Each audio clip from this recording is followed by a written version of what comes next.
शांति। आज 14 नवंबर 2022। शिव बाबा के महावाक्य। मीठे बच्चे, श्रीमत पर चल, स्वच्छ शुद्ध बन, धारणा कर, फिर युक्ति युक्त सेवा करनी है। अहंकार में नहीं आना है, शुद्ध घमंड में रहना है। प्रश्न: किस एक बात के कारण बाप को इतनी बड़ी नॉलेज देनी पड़ती है? उत्तर: गीता के रचयिता निराकार परमपिता परमात्मा को सिद्ध करने के लिए बाप तुम्हें इतनी बड़ी नॉलेज देते हैं।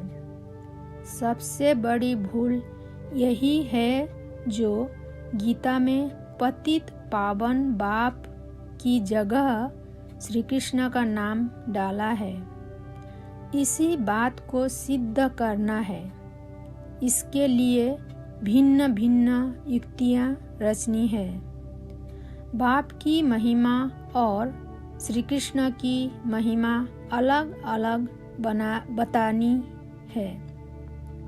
गीत है मरना तेरी गली में। ओम शांति। बच्चों ने गीत सुना। कहते हैं, आए हैं तेरे दर पर जीते जी मरने के लिए। किसके दर पर? फिर भी यही बात निकलती कि अगर गीता का भगवान श्री कृष्ण को कहे तो यह सब बातें हो न सके। वो है सतयुग का प्रिंस। गीता श्री कृष्ण ने नहीं सुनाई, गीता परमपिता परमात्मा ने सुनाई। सारा मदार इस बात पर है। एक बात को समझ जाए तो भारत के जो इतने शास्त्र हैं सब झूठे सिद्ध हो जाए। ये हैं सब भक्ति मार्ग के। इनमें कर्मकांड, तीर्थयात्रा, जप तप आदि की कहानियाँ लिखी हुई है। भक्ति मार्ग में तुम इतनी मेहनत करते आए हो, वो तो दरकार नहीं। ये तो सेकंड की बात है। सिर्फ यह एक बात सिद्ध करने के लिए भी बाप को इतनी नॉलेज देनी पड़ती है। प्राचीन नॉलेज जो भगवान ने ही दी है वही नॉलेज है। सारी बात गीता पर है। परमपिता परमात्मा ने ही आकर देवी देवता धर्म की स्थापना, अर्थ, सहज, राजयोग और ज्ञान सिखलाया है, जो अब प्राय लोप है। मनुष्य समझते हैं श्री कृष्ण फिर आकर गीता सुनाएगा, परंतु अब तुमको यह अच्छी तरह सिद्ध करना है कि गीता परमपिता परमात्मा ने जो ज्ञान का सागर है उसने सुनाई है। श्री कृष्ण की महिमा और परमपिता परमात्मा की महिमा अलग अलग है। यह वो है सतयुग का प्रिंस, जिसने सहज राजयोग से राज्य भाग्य पाया है। पढ़ते समय नाम रूप और है, फिर जब राज्य पाया है तब और है। पहले पतित है, फिर पावन बना है। यह सिद्ध कर बताना है।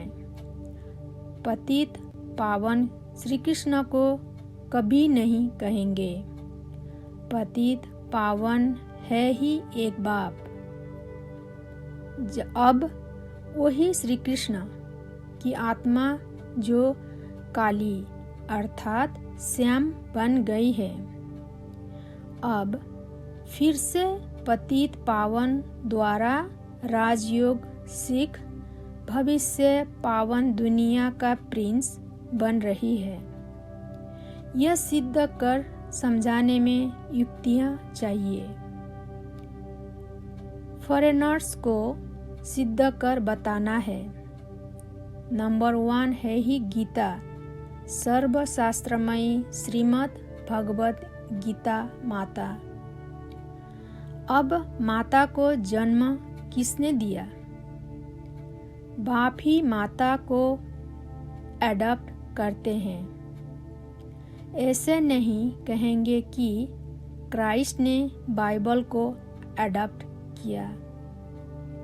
क्राइस्ट ने जो शिक्षा दी उनका बाइबल बनाकर पढ़ते रहते हैं। अब गीता की शिक्षा किसने दी जो पुस्तक बनाकर पढ़ते रहते हैं? यह किसको पता नहीं और सबके शास्त्रों का पता है। यह जो सहज राजयोग की शिक्षा है वह किसने दी? यह सिद्ध करना है। दुनिया तो दिन प्रतिदिन तमोप्रधान होती जाती है। यह सब ख्यालात स्वच्छ बुद्धि में ही बैठ सकते हैं। जो श्रीमत पर नहीं चलते उनको धारणा भी नहीं हो सकती। श्रीमत कहेगी तुम बिल्कुल समझा नहीं सकते हो। बाबा फट से कह देंगे। मुख्य बात यह है कि गीता का भगवान परम पिता परमात्मा है, वही पतित पावन है। मनुष्य तो सर्वव्यापी कह देते हैं, वह ब्रह्म तत्व कह देते हैं। जो आता है वो कह देते हैं। बिगड़ समझ। भूल सारी गीता से निकली है। जो गीता का रचयिता श्री कृष्ण को कह दिया है तो समझाने के लिए युक्तियां रचनी पड़े। गुप्ता जी को भी कहते हैं कि बनारस में यह सिद्ध कर समझाओ कि गीता का भगवान श्री कृष्ण नहीं। धारणा के लिए मुख्य सार। हर काम बहुत युक्ति युक्त करना है। हर्षित मुख, अचल, स्थिर और ज्ञान की मस्ती में रहकर बाप को सो करना है। ज्ञान की नई और निराली बातें सिद्ध करनी है। वरदान। शांति की शक्ति द्वारा असंभव को संभव करने वाले योगी तू आत्मा भव। शांति की शक्ति द्वारा असंभव को संभव करने वाले योगी तू आत्मा भव। शांति की शक्ति सर्वश्रेष्ठ शक्ति है और सभी शक्तियाँ इस एक शक्ति से निकलती है। साइंस की शक्ति भी इस शांति की शक्ति से निकली है। शांति की शक्ति द्वारा असंभव को भी संभव कर सकते हो। जिसे दुनिया वाले असंभव कहते हैं वो आप योगी तू आत्मा बच्चों के लिए सहज संभव है। वो कहेंगे परमात्मा तो बहुत ऊंचा, हजारों सूर्य से तेजोमय है, लेकिन आप अपने अनुभव से कहते हैं हम तो उसे पा लिया। शांति की शक्ति से स्नेह के सागर में समा गए। स्लोगन है निमित्त बन निर्माण का कार्य करने वाले ही सच्चे सेवाधारी है। निमित्त बन निर्माण का कार्य करने वाले ही सच्चे सेवाधारी है।